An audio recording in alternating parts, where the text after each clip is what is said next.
देखिए, आदिवासी समाज की जो लड़कियां होती है वो खुद में एक सेल्फ मेड होती है। तो रुगड़ा मेरा फेवरेट डिश है और हर एक लड़की यहाँ पे आदिवासी शेरनी बननी चाहिए। तो मैं हमेशा अपने आपको बोलती हूँ आदिवासी शेरनी। जोहार, नमस्कार। आप देख रहे हैं आदिवासी दुनिया न्यूज। आज हमारे साथ झारखंड के एक ऐसे शख्स मौजूद हैं जिन्होंने सिर्फ ताज नहीं जीता बल्कि झारखंड का पूरा दुनिया में नाम रोशन किया है। एंजल मरीना तिर्की जी। तो आइए इनसे कुछ बातें करते हैं और इनके जीवन के बारे में, इनके संघर्षों के बारे में हम जानकारी जुटाते हैं।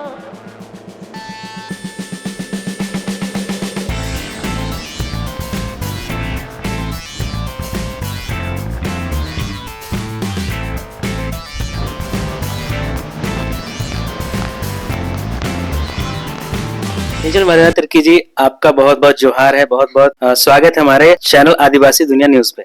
सबसे पहले आप सभी झारखंडी वासी और जितने भी मुझे देख रहे हैं सबको मेरी ओर से जोहार।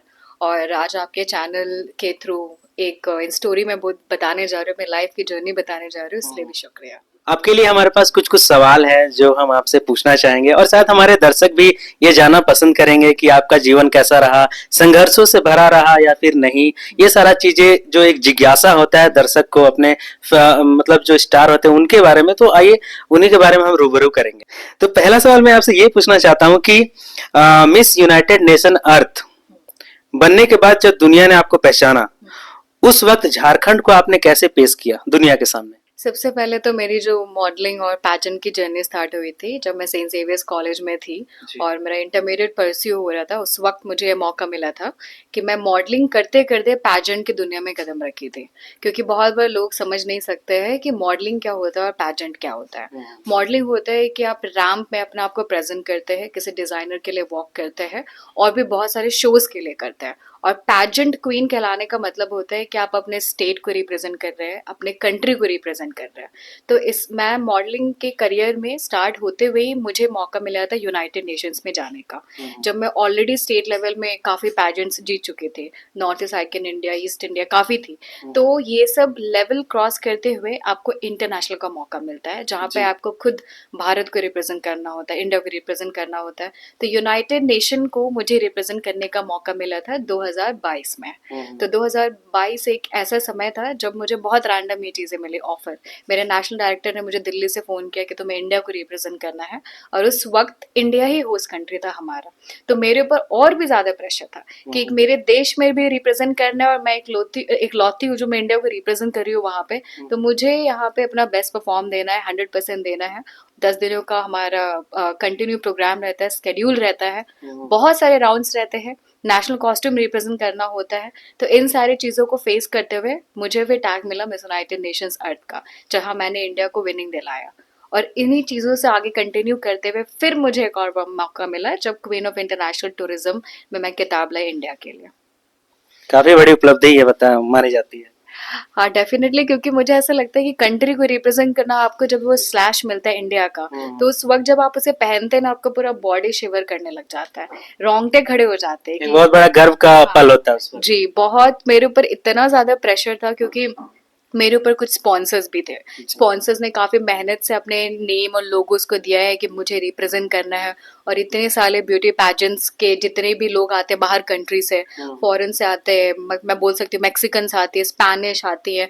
तो इन सारी लड़कियों को देख के कभी कभी मुझे भी नर्वस फील हो जाता था कि कैसे इनके सामने मैं बीट थ्रू कर सकती हूँ या नहीं। बट मैं बोलूँगी कि मैंने अपने अंदर में कॉन्फिडेंस लेवल रखा था, ऊपर वालों को याद करते हुए अच्छे से रिप्रेजेंट करके अपने इंडिया को किताब दिलाया। अच्छा, कभी आपको ऐसा फील हुआ, ऐसा महसूस हुआ है कि आप इंटरनेशनल जो मंच होता है उस पे आप भारत से ज्यादा झारखंड को रिप्रेजेंट कर रहे हैं, ऐसा कभी आपको लगा क्या? हर बार हर समय ये लगता है, क्योंकि जब हम सब वहाँ पे बैठते हैं तो लोग पूछते हैं कि आप कौन से स्टेट से बिलोंग करते हैं। डेफिनेटली से बात है, मैं बोलती हूँ मैं झारखंड से हूँ, मैं झारखंडी हूँ। और सबसे मेन बात होती है आदिवासी। आप मुझे लोग पहचानते ही नहीं कि मैं आदिवासी हूँ। उनको जिस तरीके से किताबों में पढ़ाया गया है कि ट्राइबल कल्चर और ट्राइबल लोग हमेशा जंगल में रहते हैं, उनके ऐसा वस्त्र होता है, उनका टोन ऐसा होता है, ऐसे लोग बहुत ही भारी तरीके से जज कर लेते हैं। मतलब अभी भी कुछ दिनों पहले मैं अपने दोस्त के साथ गई हुई थी, हम दोनों साथ में थे, कोई हमें रिकग्नाइज नहीं कर पाया कि हम दोनों आदिवासी महिलाएं वहाँ पे बैठे हुए, और वो खुद हमारे समाज के बारे में कुछ कुछ बातें बोल रहे थे। फिर हमने उनको करेक्ट किया कि ऐसी होती है चीजें। तो हर पल रिप्रेजेंटेशन होता है झारखंड में। हमारा झारखंड का मेन है रागी, मड़वा, बहुत ज्यादा इंटरनेशनली रिकग्नाइज्ड है। मैं जब फिलीपींस में थी, वहां पे मड़वा का आपका बहुत सारे चीजें बनता है। जब बच्चे वहां पे जन्म लेते, केरल की बात मैं बता रही हूँ, तो वो सेरेलेक्स बना के उसे पिलाते हैं ताकि बॉडी में प्रोटीन आए, और एक बहुत ही अच्छा आहार के रूप में यूज होता है। तो रागी तो ऑब्वियसली प्रोड्यूस होता है, यहाँ का मेन प्रोडक्शन है, तो इससे लोग बहुत ज्यादा जानते हैं। और मैं चाहती हूँ अगर ट्राइबल समाज को लोग नहीं जानते हैं तो हम जैसे महिलाओं ही नहीं, पुरुषों के थ्रू भी और भी जाना जाए। काफी लोग इस क्षेत्र में काम कर रहे हैं।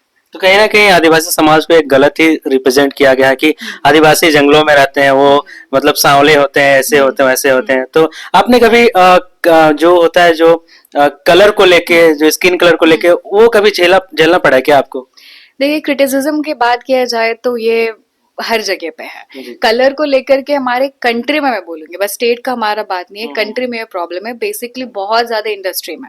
बट अब ये सब चीजें ना पहले से बहुत ज्यादा कम हो गई है। अभी लोगों के डिमांड्स रहते हैं कि हमें डस की मॉडल्स चाहिए होती है, डस के आउटलुक चाहिए होते हैं। साउथ के एक्ट्रेसेस को आप देखेंगे, उनका बहुत ज्यादा टोनिंग को लेके जजमेंट नहीं होता है, बहुत सारे फीचर्स के साथ वो लोग आगे बढ़ती है। तो हाँ, मैं कहीं ना कहीं फेस करती थी पहले, अब नहीं, क्योंकि मैं बोलूंगी अगर आप एक अपना स्टैंड ले लेते हैं, मुकाम बना लेते हैं ना, तो उसके बाद आपका टोन एंड ऑल ये सब से कुछ जजमेंट नहीं होता। बस लोग आपको जानते हैं आपके काम से, नेम से, जगह से। अच्छा, बहुत सारा जगह पे ऐसा होता है कि कभी आदमी या फिर कोई भी पूछ देता है कि कहाँ से हो, तो जब आप अब बोलेगा कि झारखंड से है, तो झारखंड को बोलता है कि कहाँ है झारखंड, कहाँ पे है ये। तो ऐसा कभी कुछ हुआ है आपके साथ? डेफिनेटली, मैं वही बता रही थी आपको कि हर समय ये चीज होता है कि कहाँ है ये, कहाँ बिलोंग करता है, कैसे। फिर क्योंकि लोग आजकल ज्यादा बड़े शहरों को, बड़े राज्यों को जानते हैं, मुंबई, दिल्ली, तो ये सब जाने के, झारखंड कोई नहीं जानते हैं। अब तो मैं बोलूंगी सब जानते हैं, क्योंकि हमारे ऑनरेबल प्रेसिडेंट द्रौपदी मुर्मू हमारे यहाँ से है। तो अब तो सब कोई जानते हैं कि कहाँ है। पहले नहीं जानते थे लोग, अब जानते हैं। और मैं उनको बताती भी हूँ, अगर आपको रियल टूरिस्ट प्लेस देखना है, नेचर फ्रीक लेना है, बजट फ्रेंडली प्लेस चाहिए, आप झारखंड आइए। टूरिज्म के लिए हमारा झारखंड जाना जाता है। आपको दुनिया के कई देशों में अलग अलग सम्मान मिला है, ठीक है? तो ऐसा कोई देश बताइए जो मतलब झारखंड को लेके सबसे ज्यादा इंटरेस्ट दिखाए, सबसे ज्यादा दिलचस्पी दिखाए झारखंड को लेके आपके सामने। ऐसा कोई देश या फिर कोई लोग या फिर कोई यादें तो बताइए। देखिए, झारखंड को तो लेकर ऑनेस्टली मैं बताऊंगी, अभी तक ऐसा कोई भी देश एक स्टेट पर्टिकुलर को लेकर इंटरेस्ट नहीं है। वो लोग इंडिया, पर इंडिया के अंदर में जो स्टेट्स रहते हैं, बहुत कम ही लोग झारखंड को जानते हैं। राजस्थान को जानते हैं, मुंबई को जानते हैं कि पूरा इंडस्ट्री हब है, राजस्थान को जानते हैं ज्वेलरी हब है। बट जो वो लोग वहाँ खाते हैं, जो जैसे मैंने आपको बताया मड़वा, उनको नहीं पता है कि यहाँ से प्रोड्यूस होता है प्रॉपरली। तो हमें उसे रिप्रेजेंट करना, वहाँ पे बताना मुश्किल होता है चीजों को लेकर। बट फिर भी हम बताते हैं कि ये यहाँ इस जोन में बिलोंग करता है, ये इस जोन में बिलोंग करता है। तो ऐसा तो मुझे अभी तक रियलिटी एक्सपीरियंस नहीं हुआ है, क्योंकि जब मैं फिलीपींस में थी या थाईलैंड में थी, तो लोग बस रागी रागी के थ्रू जानते हैं। बट झारखंड को प्रॉपरली कहाँ सिचुएटेड है वो नहीं जानते हैं। अच्छा, अगर कोई फॉरेन से, कोई विदेश से आता है झारखंड घूमने के लिए, तो आप उसको सबसे पहले कहाँ भेजना पसंद करेंगे? अगर ऑब्वियसली लैंड तो रांची में ही होगा, उनका फ्लाइट यहीं पे लैंड होना है। सबसे पहले मैं उनको लेकर के जाऊंगी, यहाँ पे बहुत सारे फॉल्स है, दसम वाटरफॉल हो गया, हुंड्रू वाटरफॉल हो गया, सबसे पहले फॉल्स दिखाऊंगी। फिर मैं उनको बहुत ही अच्छा कुदरत का जगह, जैसे हम बोलते हैं नेतरहाट, नेतरहाट लेकर के जाऊंगी मैं। वहाँ पे इतने सारे सीन्स है, वहाँ पे सीनरी है, और काफी चीजें। बोला जाता है कि हमारा फेमस नेतरहाट स्कूल ब्रिटिश समय से वो स्कूल चला आ रहा है, अभी भी चला आ रहा है। कितने सारे स्टूडेंट्स वहाँ से एडुकेटेड है, बहुत अच्छे रिजल्ट आते हैं। मैं उनको वहां लेकर के जाऊंगी। और हमारा मेन स्पॉट पतरातू, जो अभी हमें हमारा बना है फ्लोटिंग रेस्टोरेंट, तो डेफिनेटली यहाँ से लेते हुए मैं रीजन कवर करूंगी। पहले पतरातू हो गया, फिर नेतरहाट हो गया, फिर और समय बचा तो डेफिनेटली और भी अन्य जगह। बट मेरा पर्सनली फेवरेट स्पॉट है नेतरहाट, मुझे वहां बहुत सुकून मिलता है। तो बात करें अगर झारखंडी खान पान का, तो आपका फेवरेट डिश कौन सा है? फेवरेट डिश मुझे मड़वा का मोमो बहुत पसंद है, बहुत ज्यादा ही पसंद है। और ये बहुत प्रोटीन भी होती है। और हमें कभी कभी एक डाइट शेड्यूल भी दिया जाता है, जब हमारी न्यूट्रिशन हमें देती है, तो मड़वा हमारे लिए बहुत ही इफेक्टिव रहता है। तो मुझे मड़वा से बनी हुई चीजें बहुत पसंद है। दाल पिट्ठा खाना पसंद है हमें, और काफी चीजें और है, बट हाँ, ये दोनों चीज फेवरेट है। अभी सीजन वाइज देखा जाए तो खुगड़ी बोल सकते हैं आप, मशरूम, फिर अभी रुगड़ा का चल रहा है मौसम, तो मुझे ये सब चीजें बहुत ज्यादा पसंद है। रुगड़ा मेरा फेवरेट डिश है, और अभी के मौसम में मिलता है, और काफी महंगा भी मिलता है।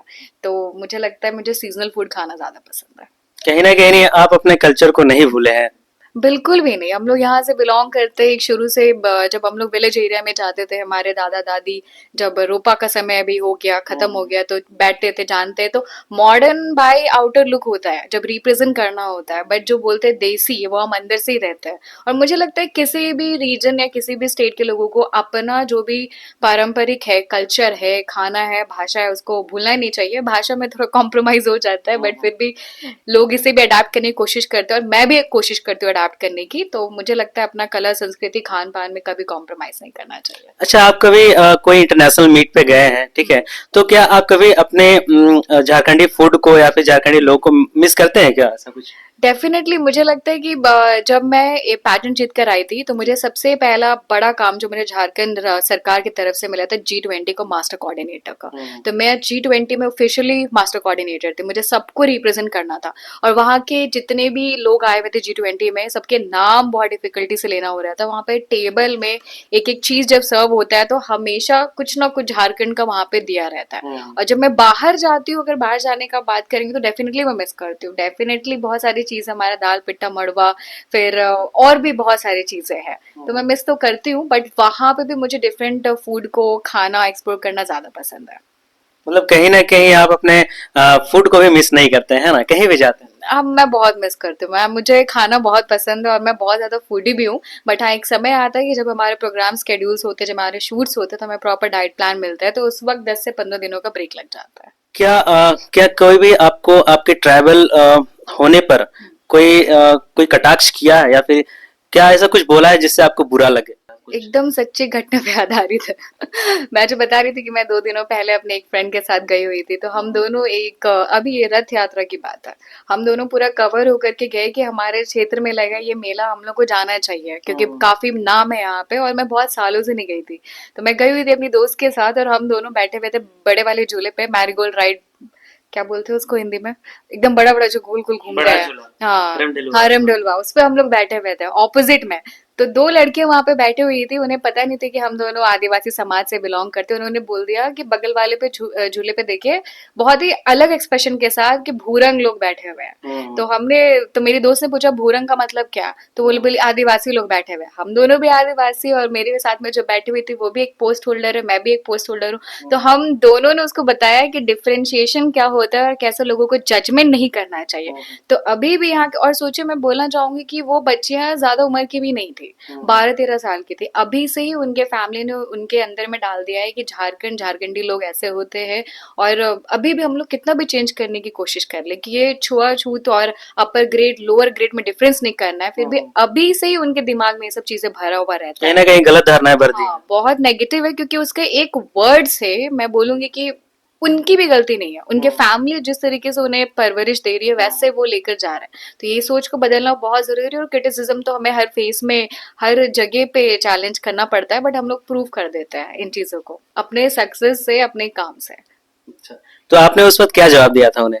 मेरी दोस्त ने जवाब दिया था, मैं तो बहुत इतनी ज्यादा गुस्से में थी कि मैंने बोला कि इसको नीचो करके बताऊंगी अच्छे तरीके से वो।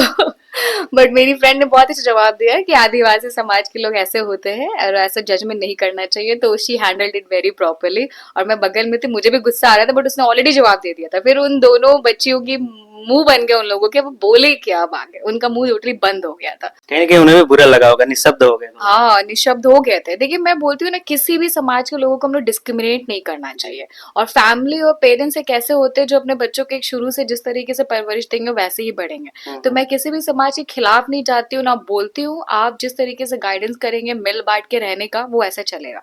अभी आपको भी पता है कि पाई पॉलिटिकली भी कितना डिवाइड एंड रूल चल रहा है चीजों को लेकर। तो मुझे लगता है कि आजकल के जमाने में जितने बच्चे, उन्हें स्कूल में जो पढ़ाया लिखाया जाता है उस पर नहीं इंटरेस्ट हो के अब लोग ये धर्म, जाति, डिस्क्रिमिनेशन की ही बात करते हैं। तो एजुकेशन पॉलिसी भी इस वजह से खराब हो रही है। तो वही मैं उसका एक बेटर एग्जांपल देती हूँ कि एजुकेटेड होना और लोगों को समझना, समाज के साथ चलना, ये बहुत ही ज्यादा इम्पोर्टेंट है। तो आपकी जो सबसे बड़ी जीत है वो क्राउन, तो उसका सबसे बड़ा आप किसको बोलना चाहेंगे कि हाँ इसका मतलब कौन आपको इंस्पायर किया उसके लिए, आप उसका क्रेडिट किसको देंगे?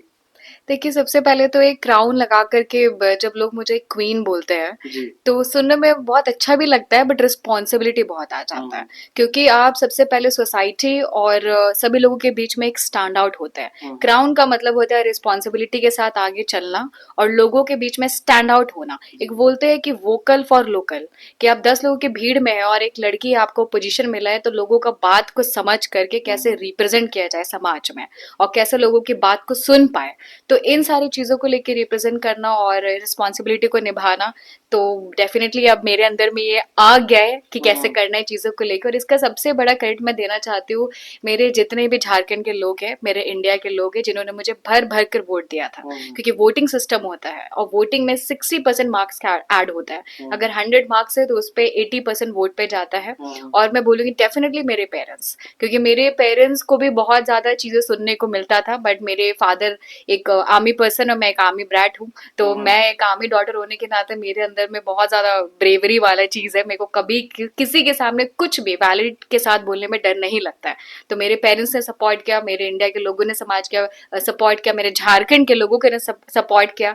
और आदिवासी समाज से निकल करके आगे उस लेवल में जाना, ये मेरे लिए बहुत ही ज्यादा बड़ा अचीवमेंट था। तो क्रेडिट मैं सबको ऑल ओवर इक्वली देना चाहती हूँ। तो कहीं ना कहीं आपके पेरेंट्स का सबसे बड़ा यहाँ पे रोल रहा। जी बिल्कुल, क्योंकि मेरे पेरेंट्स ही ने एक शुरू से चीज़ों को मेरे लिए किया है। और मैं कहीं-कहीं अगर नेगेटिव हो जाती हूँ तो उन वही मेरे को सँभालते हैं कि ऐसे बातों में ध्यान मत दो, चीज़ों को आगे बढ़ते जाओ। और ऐसा नहीं है कि हम लोग भी अपनी ज़िंदगी में कभी डाउनफॉल फेस नहीं करते, हम लोग भी फेस करते डाउनफॉल एवरी चीज़ों में। फाइनेंशियली भी कभी-कभी हम गवर्नमेंट के पास भी जाते हैं चीज़ों को लेके कि हमें रिप्रेज़ेंट करने का मौका मिल रहा है, तो आप अपने साइड से कुछ चीज़ों पे ध्यान दे दीजिए। बट बहुत पहले का समय था जब ये सब चीज़ें इंट्रोड्यूस नहीं था हमारे यहाँ पे, तो सपोर्ट हमें नहीं हाँ के बराबर में मिला था। बट अभी मुझे लगता है कि चीज़ों को लेकर के आगे हमारे गवर्नमेंट को सपोर्ट करना चाहिए, क्योंकि अभी भी बहुत सारी लड़कियां पैजेंट में ऑलरेडी गई हुई हैं। जी। अच्छा, तो अगर आपको क्वीन ऑफ इंटरनेशनल टूरिज्म के मंच पर कोई संदेश देना हो, तो आप क्या संदेश देंगे, वो क्या होगा? क्वीन ऑफ इंटरनेशनल टूरिज्म के मंच में मुझे दोबारा बुलाया गया था। मेरे काम को अप्रिशिएट करके उन्होंने मुझे दिया था ऑनररी क्वीन का टैग। ऑनररी क्वीन का टैग उसे मिला जाता है जब आप एक टैग को लेकर के अपने देश में कैसे काम कर रहे हैं। तो ये मुझे स्पेशली देने के लिए उनके साइड से सभी चीज़ें स्पॉन्सर थी और उन्होंने मुझे ऑनररी क्वीन का टैग दिया था। तो वहाँ पे जब मैं गई थी, उनको मैंने एक ही चीज़ बोला था, बीइंग अ वुमेन, एक महिला होने के नाते आपको अपने अंदर में एक कॉन्फिडेंस हमेशा कैरी अप करना है और आपके ऊपर में, आपके शोल्डर में हमेशा ही रिस्पॉन्सिबिलिटी रहता है कि आप अपने फैमिली को देके, आप अपने अपकमिंग जनरेशंस को देके सभी चीज़ों को कैसे एक बैलेंस करके चलना है। तो कभी भी अपने अंदर में नेगेटिव थॉट्स को मत लाइए, क्योंकि अभी भी हम देखते हैं कि बहुत सारे जगह में महिलाओं के साथ, एज अ फीमेल के साथ में बहुत सारी चीज़ों को लेकर क्रिटिसिज्म फेस करना पड़ता है। बट आप उसे किस तरीके से मेंटली हैंडल करें और किस तरीके से फिजिकली यूज करें, वो भी हमें कैसे बैलेंस करना चाहिए। तो ये मैंने बताया था, कॉन्फिडेंस लेवल अच्छा होना चाहिए, पॉजिटिव नोट होना चाहिए और अपनी जो सपना है उसे उड़िए उड़िए। आपका सपना है कि आपको उड़ उड़ कर उसको छूना है, पकड़ना है, एक स्ट्रेस के साथ चलना है। तो एक कॉन्फिडेंट अंदर में होना बहुत जरूरी है। आप महिला सशक्तिकरण के बारे में आप क्या कहना चाहेंगे? देखिए, एम्पावरिंग वुमेन को लेके मैं बोलूँगी कि अभी सबसे पहले मैं एक पॉजिटिव नोट के साथ स्टार्ट करना चाहूँगी कि मैं आदिवासी समाज से बिलोंग करती हूँ, तो हमारे आदिवासी समाज में दहेज प्रथा नहीं है। तो दहेज प्रथा को लेके मैं बोलूँगी कि हमारे समाज की लड़कियों को काफ़ी फ्रीडम मिला है चीज़ों को करने के लिए। आप अपना परिवार खुद से चुन सकते हैं, आप अपनी जनरेशन में किस तरीके से आगे बढ़ना चाहते हो उसकी आज़ादी मिली हुई है। तो एम्पावरिंग वुमेन को लेके मैं बोलूँगी अपने अंदर में हमेशा ऐसा सोच रखिए कि आप लाइफ में जो चाहते हैं आप कर सकते हैं, बट आप कभी भी गिव अप वाला क्वालिटी मत करिए। क्योंकि अगर आप जिस दिन गिव अप वाला क्वालिटी अपने अंदर से निकाल देंगे कि नहीं अब तो हो गया मेरे से, तो नहीं हो पाएगा। और सबसे ज्यादा इंपॉर्टेंट है एडुकेशन। महिलाओं को इंडिपेंडेंसी बनाने के लिए एडुकेशन की बहुत ही ज्यादा जरूरत है। ये मैं नहीं बोलूंगी लोगों की आप बहुत ज्यादा हाई फाई स्कूल में पढ़े या मिडिल स्कूल में पढ़े, आप गवर्नमेंट स्कूल की भी फैसिलिटीज बहुत अच्छी हो गई है, तो आप वहां पे भी जाकर के परस्यू कर सकते हैं एडुकेशन। एडुकेशन को हमेशा प्रायोरिटी में रखें और महिलाओं के लिए एडुकेटेड होना बहुत ज्यादा जरूरी है अभी के टाइम पे। इवन मेल को भी लेकर मैं बोलूंगी, हम लोग भले बात करें वुमेन एम्पावरमेंट का, बट द फैक्ट इज कि मेल का भी इसमें इक्वली सपोर्ट रहता है कि किस तरीके से वो फीमेल को राइज अप करे। प्रेसिडेंट भी हमारी यहाँ से बिलोंग करती है, एक बहुत ही बेटर एग्जाम्पल है। और मैं बोलूंगी कि हमारे स्टेट की हमारे स्टेट की चीफ मिनिस्टर सर की जो मैं बोलूंगी कि वाइफ है, उनसे भी हम काफी इंस्पायर होते हैं। और काफी यहाँ पे अलग अलग रीजन, अलग अलग बोलूंगी क्षेत्र से जो लोग यहाँ पे आते हैं, फील्ड से आते हैं, उससे भी हम लोग काफी कुछ सीखते हैं। तो महिलाएं कभी भी अपने आप को कम नहीं समझे, इंडिपेंडेंट होना बहुत ज्यादा जरूरी है, आत्मनिर्भर और उनकी आत्मसम्मान मोस्ट इम्पोर्टेंट है। रिस्पेक्ट अगर आपको लोग नहीं देते और रिस्पेक्ट आपकी नहीं करते तो आपको खुद से वो बाउंड्रीज और लेवल तय कर लेना है। तो एंजल मरीना तिर्की जी, आप ये बताइए कि आज के ज़माने में जैसा चल रहा है, रील्स और शॉर्ट्स का दौर चल रहा है, तो इसमें आजकल देखा गया है कि छोटी-छोटी लड़कियां हैं, जो स्कूल जाने वाली लड़कियां हैं, कॉलेज जाने वाली भी लड़कियां, वो रील्स बनाती है, ठीक है? और कहीं न कहीं उनके मन में ये रहता है कि मुझे ज़्यादा फॉलोअर्स आएँगे, तो मैं फेमस हो जाऊँगी, स्टार बन जाऊँगी, और उनके घर से दबाव होता है कि तुम ये क्या कर रही हो पढ़ने-लिखने के टाइम में? तो उनका सपना होता है कि हम आगे बढ़ें, और परिवार का कहीं न कहीं सपोर्ट नहीं रहता। तो इस पे आप क्या कहना चाहेंगे? देखिए, रील की दुनिया, रियल की दुनिया, आपको भी पता है कि ये कितना डिफरेंट होता है। जी। आजकल सोशल मीडिया प्लेटफॉर्म बहुत ही पॉजिटिव भी है और कुछ हद तक नेगेटिव भी है, क्योंकि सोशल मीडिया प्लेटफॉर्म की वजह से, बस मैं लोगों को नहीं बोल रही, मैं अपनी पर्सनल एग्जांपल भी दे रही हूँ। हम सब भी जब कुछ चीजें पोस्ट करते हैं वहां पे फिजिकली, तो हम देखते हैं कि हमारे कितने फॉलोअर्स गेन हो रहे हैं, लाइक्स है, कॉमेंट्स है, लोगों की क्या है। बट इससे क्या हो रहा है कि हम एक पॉजिटिविटी भी ले रहे हैं, और नेगेटिव में बोलूंगी कि लोग बहुत ज्यादा आजकल वायरल और फेमस होने के लिए कुछ भी नेगेटिव कंटेंट्स भी डाल देते हैं जो नहीं डालना चाहिए। जो बच्चियां होती है वो इंस्पायर होती है इंडस्ट्री से, मोस्ट ऑफ द टाइम तो इंडस्ट्री से इंस्पायर होती है। बट मैं सबको ये मैसेज देना चाहूंगी कि इंडस्ट्री से भी ऐसे चीजों को एज एन इंस्पायर ग्रैब करिए जो आपको आपके करियर के लिए हेल्प आउट करे, जो आपके फैमिली, आपके निजी जिंदगी को जीने के लिए हेल्प आउट करे। क्योंकि ऐसे ऐसे कंटेंट्स होते हैं, आप देखेंगे चौथे तल्ले से लोग कूद जा रहे हैं नीचे, स्पाइडरमैन बन करके, वंडर वुमन बन करके। तो मुझे लगता है ये सब बहुत नेगेटिव है, और फैमिली उनको इसलिए बोलता है क्योंकि फैमिलीज को भी पता है कि सोशल मीडिया का पावर अभी के जनरेशन में कैसा चल रहा है। तो वो मना तो नहीं करते हैं, बट उनको कंसर्न रहता है कि मेरे बेटे और मेरी बेटियां किस तरीके से कंटेंट बनाएंगे, क्या पोस्ट होगा। और मैं बोलूंगी, मैं इंडस्ट्री ऑफ फैशन फील्ड से आती हूँ, तो लोगों को लगता है कि बस मिनिमल एक शॉर्ट्स पहन करके या छोटे कपड़े पहन करके हम पोस्ट कर देते तो हमारे ज्यादा लाइक्स और ज्यादा व्यूज आ जाएगा। तो मैं बोलूंगी ये एकदम नेगेटिव है ये चीज जब मैं शुरुआती करियर में थी तो मेरे दिमाग में आता था कि यही सब चीज करने से क्या ग्रोथ होता है। बट अब मैं बोलूंगी अब दुनिया बहुत बदल चुका है। आप अपने खुद के लाइफ से भी ब्लॉगिंग कर सकते हैं, आप अपने डेली रूटीन भी डाल सकते हो उसमें। तो काफी पॉजिटिविटी को अडॉप्ट करिए, नेगेटिविटी को नहीं। कहीं न कहीं सकारात्मक को एडॉप्ट करना चाहिए। हाँ, मैं यही बोलूंगी कि पॉजिटिविटी अडॉप्ट करना ही चाहिए, नेगेटिव तो नहीं चाहिए। देखिए, लोग बोलते हैं कि अगर आप एक सकड़ा मार्ग से जाएंगे, एक नेगेटिव वे से जाएंगे, तो आपको ऊंचाई और बुलंदी जल्दी मिल जाता है। सब मतलब बहुत सारी चीजों में होता है, बट मैं बोलूंगी कुछ टाइम के लिए रहता है। आपके अंदर का सम्मान और आपके अंदर की जो रिस्पेक्ट रहती है, वो आप एक लॉन्ग टर्म के साथ पॉजिटिव वे में जाइए तो ज्यादा बेटर रहेगा। नेगेटिव तरीके से चीजों को मत करिए। और रील और इंस्टाग्राम, फेसबुक अब बहुत कॉमन हो चुका है, तो इन सारी चीजों को लेके अपने अंदर में बहुत ज्यादा डार्क मत करिए। हमारे फॉलोअर्स नहीं है ज्यादा इंस्टाग्राम पे, बट हमारे को लोग जानते हैं कि हम लोग ऐसे काम करते हैं, आपको लोग जानते हैं कि आप रिपोर्टर, आप ऐसा काम करते हैं, तो अब बस काम में ध्यान दीजिए। लोग और फॉलोइंग्स ऐसे ही होते हैं। बहुत सारे एग्जाम्पल्स है, बड़े बड़े एक्टर्स, आप उनका सोशल मीडिया देखेंगे जीरो, उनका अकाउंट ही नहीं है। बस आप वेबसाइट चेक करेंगे उनका अकाउंट मिलेगा, बट नॉट इन इंस्टाग्राम और फेसबुक। तो लोग आपके आपके काम से जानते हैं। तो आप ये बताइए, आदिवासी दिवस जो कि 9 अगस्त को आने वाला है, तो उसके लिए आप हमारे आदिवासी भाई बहन को क्या संदेश देना चाहेंगे? सबसे पहले तो वर्ल्ड इंडिजिनस डे, आदिवासी दिवस जो है, जिसे हम बोलते हैं विश्व आदिवासी दिवस, ये पूरा वर्ल्ड में सेलिब्रेट होता है 9 अगस्त के दिन में।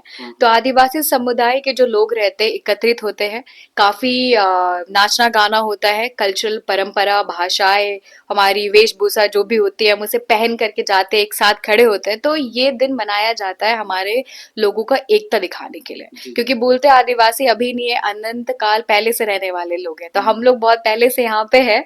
और ऐसे नहीं कि मैं डिस्क्रिमिनेट कर रही हूँ, बट मैं बता रही हूँ कि यहाँ पे बहुत पहले से रहने वाले लोग हैं हम लोग। और एक जैसे बोलते हैं ना, मान सम्मान परंपरा को किस तरीके से हम बढ़ा रहे, लेकर चल रहे, हमारे जो अस्तित्व है उसे कैसे रिप्रेजेंट कर रहे हैं। तो ये आदिवासी विश्व दिवस इन सारी चीजों को रिप्रेजेंट करता है कि एकता क्या है। और वर्ल्ड इंडिजिनस डे में डिफरेंट डिफरेंट जगहों पे आप जाएंगे तो वहाँ पे लोग बनाते हैं, तो ये एकता को दिखाता है, बल को दिखाता है, सम्मान को दिखाता है, और किस तरीके से हम अपने जल जंगल जमीन को बचाए रखे हैं, इसके लिए फाइट कर रहे हैं, बहुत सारे अधिकार होते हैं, अधिकार की लिस्ट बनाई जाती है क्या क्या चीजें दिया जाए, वो गवर्नमेंटल होती है। बट मुझे लगता है इन सारी चीजों को किस तरीके से मिलकर बनाना है आदिवासी दिवस का एक हमेशा से उद्देश्य रहा है। और अभी हमारे यहाँ पे भी बनने वाला है, 9 अगस्त को हमारा आदिवासी दिवस है, 8 और 9 को सेलिब्रेट किया जाएगा। तो मैं भी काफी एक्साइटेड हूँ कि मैं अपने सारे लोगों से मिलूंगी, क्योंकि हम सब भी काफी टाइम से कटे हुए रहते हैं लोगों से, क्योंकि हमें बहुत इधर उधर जाना पड़ता है। बट वो दिन ऐसा होता है जब आपको एक यूनिटी और बल को दिखेगा कि किस तरीके से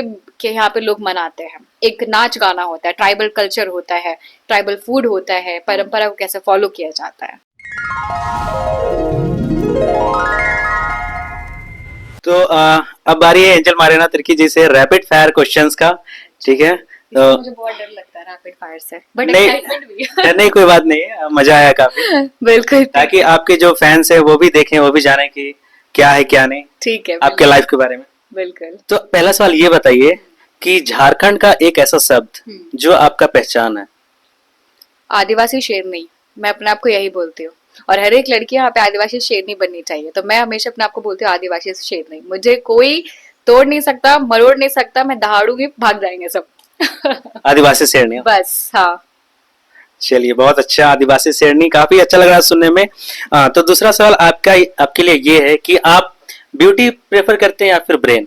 मैं definitely for sure brain prefer करती हूँ, क्योंकि अगर ब्रेन लग जाएगा ब्यूटी आप अपने आप वेल डिफाइंड हो जाएंगे। आप कहीं पे भी जाएंगे आपको ब्रेन लगाना बहुत जरूरी है। और आज अगर मैं यहाँ पे खड़ी हूँ तो अपने दिमाग से ब्रेन लगा कर बैठी हुई हूँ, that's why known as beauty with a brain. सही है, आप भी ब्यूटी विद ब्रेन है।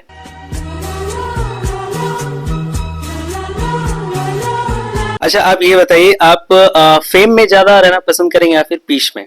मतलब शांति पसंद है आपको या फिर लोगों का हुजूम आपको देखे, आपसे बात करना चाहे, कैसा पसंद करेंगे? देखिए मैं दोनों को डिफरेंट तरीके से रिप्रेजेंट करूंगी। फेम मुझे डेफिनेटली पसंद है, और फेम को बनाया भी बहुत मुश्किल से है। आपने अभी क्वेश्चन पूछा था ना ब्यूटी विद ब्रेन का कैसा करना है, तो इससे मैं बोलूंगी फेम भी बहुत मुश्किल से बना है, और फेम के साथ ही नेम और लेगेसी कैरी फॉरवर्ड हुआ है। और पीस, पीस इसमें मुझे लगता है कि काफी मुद्दों पे चर्चा करते हुए कि पीस अभी के समय में बहुत ज्यादा जरूरी है। तो मैं दोनों को बैलेंस रखती हूँ, नेम फेम भी और पीस भी। अगला सवाल ये रहेगा कि आप लव मैरिज करना पसंद करेंगे या फिर अरेंज मैरिज? अब इसका तो मैं देखिए, अगर मैं आपको बोलूंगी अरेंज मैरिज, फिर मुझे कुछ भी हो सकता है आगे। तो लव मैरिज भी हो सकता है, अरेंज मैरिज भी हो सकता है, बट आई थिंक अभी तो लाइफ का कुछ बोल नहीं सकते हैं दोनों में से क्या होगा। बट आई प्रेफरेबली मैं करती हूँ कि इंसान को जानकर समझ कर शादी करना ज्यादा प्रेफरेबली मैं चूज करूंगी आगे चलकर।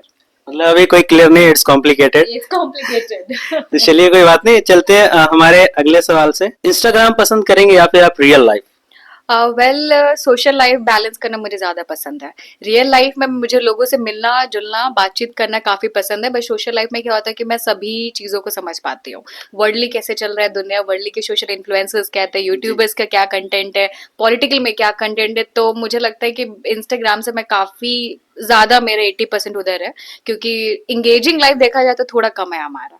But I prefer real life is also good, but हाँ रील्स लाइफ में लोगों से ज्यादा कैचअप होता है। तो जैसा कि आपने वुमेन एम्पावरमेंट के बारे में बात कही अभी कुछ देर पहले, तो कहीं ना कहीं आज भी हमारे समाज में, आज भी हमारे झारखंड में कहीं ना कहीं गांव या फिर शहर में जो आदिवासी लड़कियां होती है, ठीक है, उनको आगे बढ़ने से रोका जाता है, उनके सपनों को रोका जाता है। तो इस पे आप क्या कहना चाहेंगे? देखिए आदिवासी समाज की जो लड़कियां होती है वो खुद में एक सेल्फ मेड होती है। आप देखेंगे बहुत मेहनती होती है, खेती करती हैं, वो खेती करती हैं, बच्चों को पढ़ाती है, वेल स्टेबल फैमिली से बिलोंग नहीं करती है तो भी वो खेतों में काम करके सब्जी उगाकर उसे बेच के अपने बच्चों को पढ़ाती है लिखाती है। तो मैं बोलूंगी आदिवासी समाज की जितनी भी बेटियां हैं, महिलाएं हैं, और सभी लोगों को आत्मनिर्भर बनना बहुत जरूरी है। आप छोटे पैसों में भी जिंदगी जी सकते हैं, और अगर अपने आप को एक एडुकेटेड बनाना है तो गवर्नमेंट स्कूल में भी पढ़े लिखे, कोई दिक्कत नहीं, किसी भी स्कूल में जाए, आपको एक नॉलेज लेना बहुत ज्यादा जरूरी है। आदिवासी समाज की बेटियों के बारे में मैंने आपको पहले बताया कि हमें रोक टोक नहीं है, आप कुछ भी कर सकते हैं, अपने फैमिली खुद से चूज कर सकते हैं, आप अपने खुद को चला सकते हैं। तो अपने अंदर में कभी भी नेगेटिव थॉट्स मत लाइए और आप चलते जाइए। आदिवासी समाज की बेटियां अभी के दुनिया भर में जाकर के बहुत सारी चीजें कर रही है, और हम सब यहाँ पे, और मैं चाहती हूँ आगे भी ऐसे ही बढ़ते जाए। तो ये तो थी हमारे साथ एंजल मारिना तिर्की जी, जो है एक आदिवासी शेरनी। तो इनके साथ बात करके, इनके जीवन के बारे में, इनके संघर्षों के बारे में बात करके हमें अच्छा लगा। आपका बहुत बहुत धन्यवाद हमारे चैनल पे आने के लिए। Thank you. आप हमारे चैनल के बारे में कुछ कहना चाहेंगे तो प्लीज कह दीजिए। डेफिनेटली मैं बोलूंगी कि जैसे मैं अपने आप को हमेशा बोलती हूँ, मैं झारखंड की बेटी हूँ और आदिवासी शेरनी मेरा रिकग्नाइजेशन होगा, आगे चलकर मैं इसे रिकग्नाइज करना चाहती हूँ। तो सभी जितने भी हमारे आदिवासी दुनिया न्यूज हमारा। आदिवासी दुनिया के जो न्यूज के मेंबर्स है, बोर्ड मेंबर्स है, आप सभी जितने लोग हैं, सबको दिल से धन्यवाद, थैंक यू। नाम बहुत अच्छा है, क्योंकि मुझे लगता है कि आदिवासी चैनल जो है, इसमें आप लोग आकर के डिफरेंट डिफरेंट कल्चर्स, रीजन और जितने भी अलग अलग फील्ड से लोगों का कवर करते हैं स्टोरीज, बहुत ही अच्छा है। तो मैं लोगों को बोलूंगी जितने भी लोग देख रहे हैं, लाइक करें, सब्सक्राइब करें और इस चैनल को आगे बढ़ने के लिए सहायता करें। Thank you everyone. जोहार झारखंड। बहुत बहुत धन्यवाद एंजल मारिना तिर्की जी। हम आपके मंगल भविष्य की कामना करते हैं, आप इसी तरह आगे बढ़ते रहिए। अगर वीडियो पसंद आया तो वीडियो को लाइक जरूर करें, चैनल पे नए हो चैनल को सब्सक्राइब जरूर करें। मिलते हैं अगले वीडियो में। मैं अनूप कुमार, आप देख रहे हैं आदिवासी दुनिया न्यूज रांची।